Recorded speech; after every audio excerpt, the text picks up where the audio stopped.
Hello, I'm the Eternal Newbie. The extra L is for Legendary, as in Legendary Scion, because today we're going to look at a Homebrew Scion race from Dragonball Z. You know, when people create Homebrew, they have three options.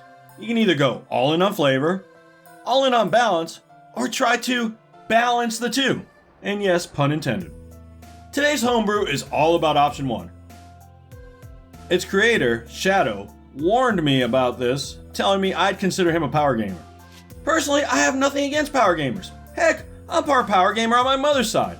And don't even try and tell me, given the chance to choose your stats in real life, you wouldn't min-max. What I'm saying is, in my book, it's okay to want your character to be highly effective. And if you don't, just play a monk. Also, as I've said before, there is no wrong way to play the game. Well, mostly. I'll be dead in the cold ground before I recognize the Greyhawk initiative system. But seriously, if you want to play this sucker, more power to you. Literally. Now going in, I knew almost nothing about Dragon Ball Z or Science. I knew Goku was one, and also that one guy. You know who I mean. The dude with the hair. Anyways, I may not know much about this, but I do know the author was trying to create a race that is comparable to what is portrayed in the cartoon/video game/comics. And based on what I have learned, he did a pretty good job. I just don't see how it would fit at a table. Unless, of course, the other characters were, say, Superman, Dr. Manhattan, Captain Marvel, and Howard the Duck. If you brought this sucker to my table, every single enemy you faced would be Shade the Shadow Slayer, because I am a petty, small man. The Shadow Slayer. Remember him? Alright, let's take a look at this thing. Scions originated from the faraway planet known as Vegeta. They are an aggressive race, which led to them evolving a very warrior-based society. As they evolved, they developed some key psychological traits that allowed them to push beyond the limits of most of their rivals. Their bodies have an innate ability to rapidly improve every time they face a life-threatening condition and survive. They also have a large amount of inner energy, which some might call ki, though I personally prefer to call Shirley. This grants them a very extended natural lifespan, though it should be noted, not too many reach advanced age, as most Scions are so battle-crazed, they often overestimate their abilities. They can learn to use ki to fly, project energy as an offensive attack, and even sense the energy of those around them. But can they use it to dance? Important questions here. Their most visually distinctive feature is they are born with a prehensile tail that allows them to transform into a great ape when under the light of the full moon.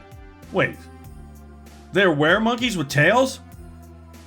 Okay, I'm sorry, I'm getting distracted trying to picture what chairs must have looked like on Vegeta. Whoa, I think I just blew my mind. Science originally came over to this realm from another entirely seeking to conquer and lay claim to this world. However, many of them found themselves grossly overmatched by the new dangers of this realm, as well as much of their technology being rendered useless against some of the largest threats presented to them. Like illiteracy. Even with the mighty Ozaru form, they were still unmatched by many and feared by most civilized races, resulting in them becoming a warlike isolationist people who often do not play well with others. As opposed to all those warlike isolationist people who do play well with others. Their interactions with other races typically consist of aggressive conquests. Some Scions have put their warlike tendencies behind them and choose to live among other races, or at least redirect it to a more socially acceptable purpose. So they like slumming it with us normies. That reminds me of someone else. Who am I thinking of? Oh, now that I think about it, maybe I'm an alien, just like these Say My Namians. Think about it yourself. They are super strong. My stench is super strong. They have a tail. I love tail. They have great hair. Hello? Though there is no way I could be from a planet called Vegeta. Maybe Meat Etta or Steak Etta. I bet my people come from the planet of McRib Etta. Their ability score increases are a bit above average, but nothing really insane. Saiyan warrior physiology grants them enhanced strength, speed, and constitution compared to normal humans. They gain a +1 to strength and dexterity, and a +2 to constitution. They get 2 languages and are humanoid with monkey tails. My favorite part though is how no one is sure how long they live because they keep dying in fights. That is some mighty fine flavor. Unsurprisingly, these guys have more character traits than a George R.R. Martin series. So in order to keep this video manageable, I'm going to give you a summary of the less, what's a nice word for insane? Less overwhelming abilities. For example, with Saiyan build, you count as one size larger when determining your carrying capacity and the weight you can push, drag, or lift. As a price, you must eat twice as much as a normal person to keep your strength up. And here I am, eating double meals for free like a big sucker. Maybe I'd get the super strength if I tried triple meals. 6 times the food, double the strength. Next up, we got a couple of skill proficiencies. Animal handling and medicine. Nah, I'm just kidding. It's athletics and perception. 2 of the most useful skills in the game. Speaking of athletics, seeing as how you're a warrior from birth, you deal an additional 1d8 bludgeoning damage with your unarmed strikes. Sounds kind of perfect for monk, right? And as a monk fan, or as most people like to call us, masochist, I like this. Speaking of monks, and in case there was any doubt, our next ability is called Key Sense. It says, you can sense, blindsight, any living entity within 60 feet regardless of visibility. Invisibility does not impose disadvantage. I would have called it smell-o-vision, but that's just me. After that, we get Key-Based Flight. Scions can fly, despite not having wings, provided they have a key pool. Flight speed is equal to walking speed. If their key pool is reduced to 0, flight is not possible. So flight, but only if you're a monk. Which some people would consider a wash, because monks are terrible. Plus flight isn't that great if you have to melee your opponents. Oh, fun fact. Shadow also sent me a monk subclass that goes with this, and though I haven't read it yet, it's longer than most class entries, so I just know it's gonna be good. If you want to see me tackle that sucker, let me know with a comment. Alrighty, we have 2 more abilities left. Well, 3, but 2 of them to go together like peanuts and gravy. What? I know it's not just me. Whatever. First, your Scion biology includes a prehensile tail. Objects may be carried and manipulated with it, including fine manipulations. You cannot hold a weapon or shield with your tail, but you can use it to make unarmed attacks and grapples. If your tail is cut off, it will slowly grow back over the course of a week. Without your tail, you cannot transform into an Ozaru, grade 8. If your tail is grabbed, you have disadvantage on attack rolls, strength checks, and strength saving throws. This weakness is eliminated when you reach character level 3. Oh, did you guys know I was actually born with a tail? But mine wasn't any good for holding shields or anything. Just basically freeing people out of parties. Oh, and of course it always showed when I was happy. Actually, for some reason, I never understood.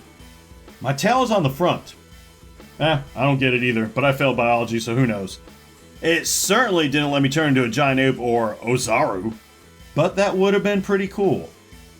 A giant ape form Scions can adopt, provided they have a tail and a full moon is present, is known as an Ozaru.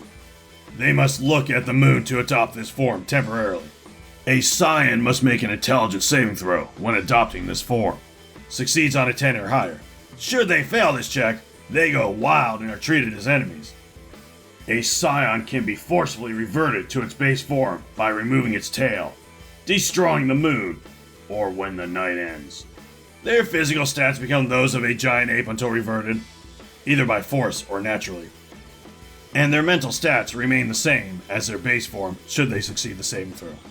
If they fail, use the mental stats of a giant ape. A Scion in control of the transformation can still speak as well. Wait, hold on. Did I read that right? Destroying the moon? Who even thinks of that as a possible solution to your giant monkey problem? God, I wonder how that meeting went. Sir, I know the giant ape is rampaging and destroying our city, and I know we tried everything we can think of to stop it, but I've got an idea that just might be crazy enough to work. It involves putting on capes, then, blowing up the moon. Blowing up the moon? Well, I can't really think of a downside.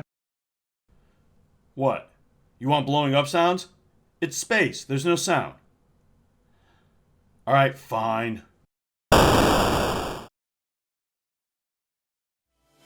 Okay, boys, good work. First round's on me. When you turn to this Ozaru, you become a giant ape with a slightly better AC. Oh, and, freaking fire breath! So I guess you're the love child of King Kong and Godzilla. I can dig that. Gotta admit though, this show sounds pretty freaking interesting. Wonder if I can stream it somewhere. Our final ability is so over the top. So insane that it makes turning into a giant fire-breathing ape seem pedestrian by comparison. Allow me to present to you Hyper Evolution. Possibly, the single greatest advantage that a Scion possesses is his innate ability to grow stronger from battle. Whenever a Scion recovers from near mortal wounds, his body will engage in a form of accelerated evolution, thus increasing their ability to survive similar trauma in the future. It is also this ability that drives Saiyan warriors to constantly seek out battle, in the search of even greater power and opponents in which to test it on. Upon being reduced to 0 or 1 HP in a combat encounter and being revived or healed, gain +1 to any 2 attributes. This can only happen once per combat encounter. The maximum an attribute can be raised is 20 plus character level. So at level 20, you could technically have all stats at 40. And before you say, oh, that's impossible, no one goes down that much in 5e, you must be new around here. My monk Carrick would totally have all stats at 26 right now, and only that low because he's level 6. Without that restriction, I'd be at like freaking 100 by now.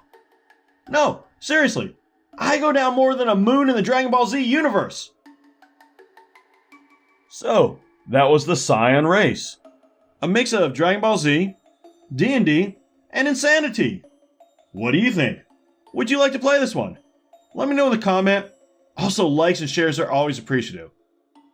I'm gonna be honest here, people. The New Year's coming up, and I'm trying to decide if I want to maybe take up something different. I enjoy making the videos, but after 4 years of doing it, maybe it's time to just admit I'm not that good at it. That being said though, I very much appreciate all of you awesome people, and really do mean it when I say thank you so much for watching. Y'all are cooler than fire-breathing giant apes. I'm just gonna say that right now. Thank you so much for watching though. And as always, play your character. Don't let your character play you.